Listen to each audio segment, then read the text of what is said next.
long as you don't get it in sensitive tissues, like eyes. Well, really, it comes up that sensitive, you know, man, right? Right. I think snowballs Yep. the beginning of the new crop of poison ivy, too. You must have came down here some other way.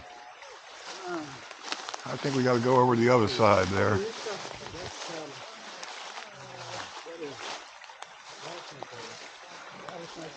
Lily. Oh, he's also a botanist. Yeah, I didn't ever have to. This is lots of things. He graduated from MIT. Yay! Massachusetts Institute of Technology. That is a bucket full of something.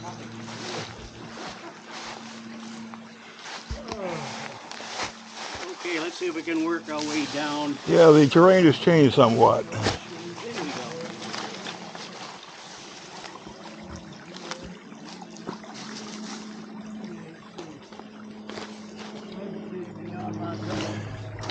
You do know what BSMS and PhD stand for, I presume.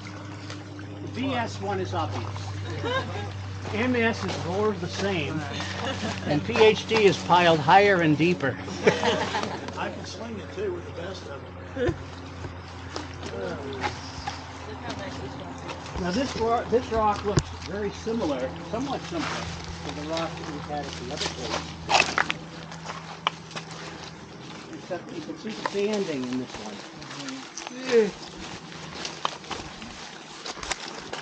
The cleavage is running this way. It's splitting in this direction.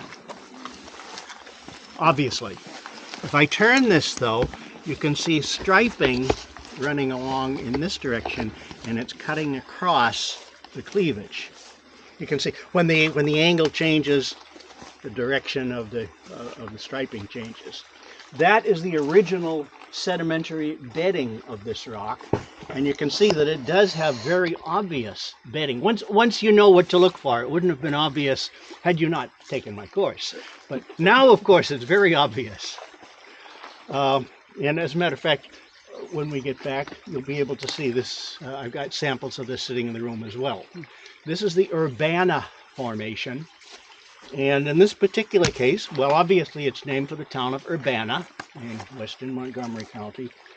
The formation bit requires a bit of explanation. The other one was the Igemsville phyllite. They actually gave it a rock name. This one has several different rock types interlayered. Some of this, I neglected to bring along my acid this time, but you've seen how it works. Imagine I have a bottle of acid here and the rock in my hand, and if I put the acid on some of those layers, they fizz very nicely, and some of the layers do not. The layers that don't fizz are low-grade metamorphic rocks, probably best described as a phyllite again. The ones that fizz are actually an impure limestone. And that's what, of course, is making it fizz. So in this particular case, the sediments varied from time to time.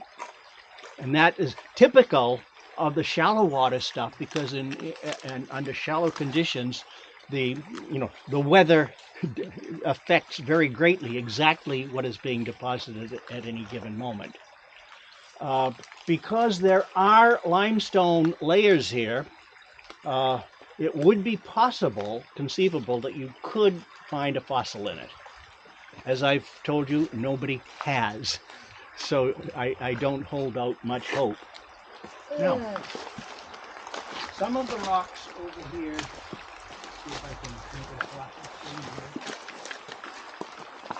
without getting my feet wet and without falling in.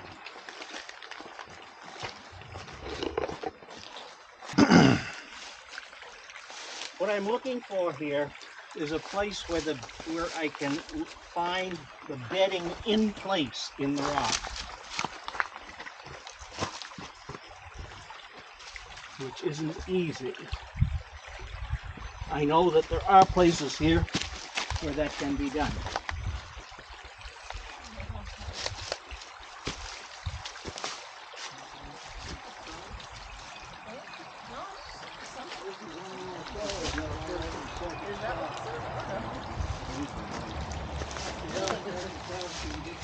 be different curves sometimes.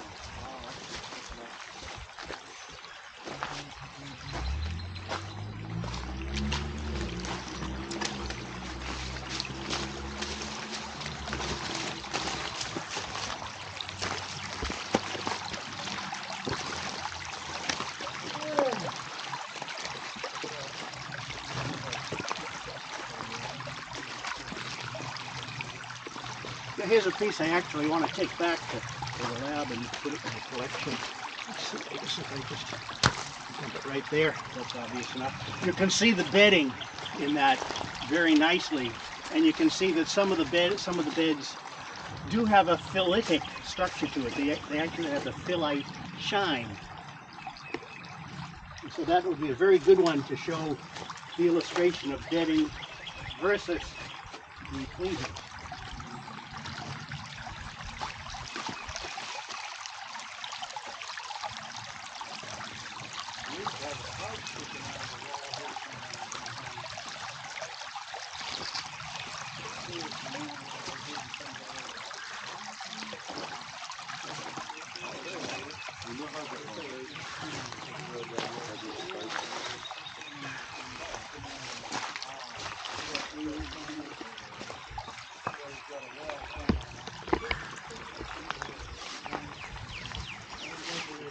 Okay, I can actually see some bedding here. Not very obvious though. The reason I would look for the bedding here, this is something that I didn't go over in the lecture. This is something that you do in field geology. This Sugarloaf Mountain is an anticline. It's an upfold. And the oldest rocks are the Sugarloaf Mountain quartzite that you find at the summit. We'll see that at our next stop. Now, Sugarloaf Mountain is the highest point in the Maryland Piedmont. Stands quite a bit above the rocks on either side. Why do you suppose it's the highest point in the Piedmont? Why does it stand higher than everything else around it? Anyone have any ideas? Because it's quartz. Yes, it's almost pure quartzite. And quartz, as I've stated many, many times, has hardness, physical hardness 7, and is almost indestructible for weathering. Not absolutely. In a humid tropical climate, it can go away. But by and large, in a more reasonable climate, it does not chemically react with anything. And so where the surrounding rocks keep getting worn down, they're both softer and more easily weathered. This stands up. And as I say, it's the oldest rock. And it's found in the... Now, if you look at the rocks on this side of the mountain, they dip back towards us. It slopes very steeply upward that way. I can't find a good place to demonstrate that here. I could maybe if I spent enough time, but we've got lots of stops. At the very top of the mountain, you'll get to see good bedding there, and it's just about horizontal. If you go look at the other side, it dips down the other way. Now, that of course happened when it was compressed in one of the collisions, in one of the later collisions actually. And the axial plane of the fold is perpendicular to the greatest pressure, which means the axial plane generally dips very, very steeply because the biggest pressure is horizontal from Africa banging in. And the axial plane also divides the anticline into two symmetrical halves. If the axial plane is vertical, then you have a symmetrical anticline. If the axial plane tilts, then the rocks, of course, tilt. Now, if you find an outcrop like this, where all you can see is the bedding and the cleavage is parallel to the axial plane. That's a clue as to the geometry of the fold. They are related. And if you measure the bedding, how steeply the bedding dips of both the axial plane. Anyway, this is what's called a Brunton compass. When I bought it, it was about $50. I think it's a couple of hundred now. And it's a very, very nice instrument, partly because it is very, very simple. It has moving parts, obviously, like a needle, and a little lever back here where I can change the direction of north to allow for magnetic north. So I can read the actual direction of anything directly from the compass, and the correction for magnetic north is automatically made, because the needle, of course, does not point towards true north. It points towards magnetic north. And this is set for the local, what's called declination. And I can sight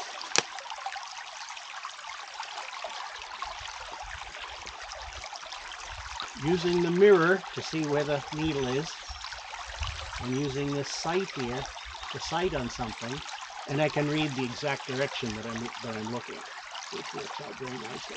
Now, the other thing that it does is a level on there, and I can move that level. So it's just like a carpenter's level. And so I can measure the angle of dip of any plane, of a bedding plane or a cleavage or whatever it is I'm looking at. So this is also good for shaving. Now, why I would be interested in that here. If you've got cleavage and bedding, if the cleavage dips at a smaller angle than the bedding, if this is bedding and this is cleavage, then this divides the fold into two even sides. So if this goes this way, that means I've got another one going that way, because that's a mirror. The plane in the middle of the mirror, the axial plane. And that means that I am on the side of an anticline going this way, a syncline going that way. If the cleavage is like this, and the bedding is at a steeper angle, that means the bedding is overturned. So I can get an indication of which direction is up just by looking at the cleavage and the bedding, unless it's really very badly deformed. If you start refolding the folds, then all bets are off, then you can't work that. But most folds are actually, including this one, are fairly simple. They're not that complicated. So that's what you do when you go mapping in a place like this. You have your little Brunton compass with you, and you actually measure the orientation of the cleavage and the bedding for the information that you'll get out of it. Let's assume that I showed you, this shows the bedding very nicely here, this rock here. So that's the indication that we're now in the Laurentian terrain. And let's see if I can make it back across without adding a new batch of water to my chute.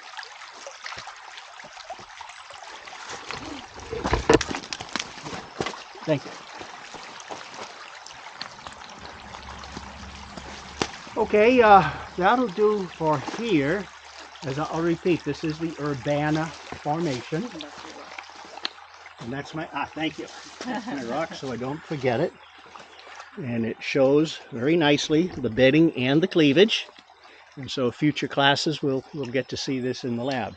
Now we'll head up to the top of Sugarloaf Mountain, which at the moment we still can do because it is open to the public.